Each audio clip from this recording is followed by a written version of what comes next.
Losing a best friend is hard, even harder when you're 11 and it's the furry friend that's been by your side as long as you can remember. It was the morning of Thanksgiving Day in 2003, which just so happened to fall on my birthday.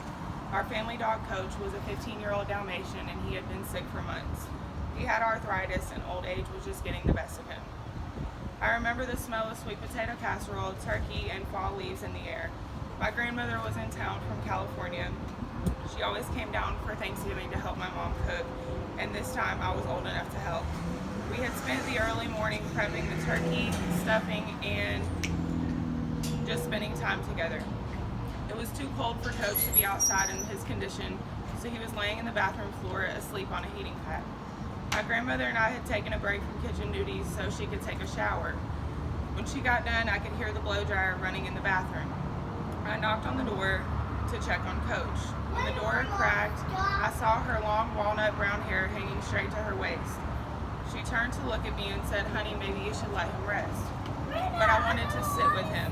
I opened the door all the way, and he was shaking and stiff, his head hovering above the pillow that I had laid beneath him.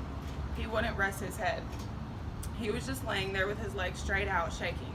I sat with him a while and scooched my lap up underneath his head so I could feel the gap between his head and the pillow. But still, he wouldn't sit still. My grandmother asked if I wanted to come back to the kitchen with her, but I didn't want to leave him alone, so I sat in that floor crisscross applesauce, just me and Coach for what felt like hours. All the while, he still wouldn't rest his neck. Then all of a sudden, he started shaking uncontrollably. I understand now that he was having a seizure, but at that time, I didn't know what was happening. I yelled for my grandma to come in the bathroom. Maybe she couldn't hear me because no one came. He just shook for about a minute or so, then his stiff head finally went limp. He closed his eyes and his head fell into my lap. He was finally pain-free. This was a very hard thing to see at that age. It hurt, it wasn't fair, and I missed him.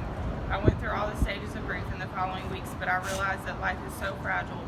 Whether it's human or animal life, you have to hold the ones that you love close because you never know when their last day will be. Cherish every moment.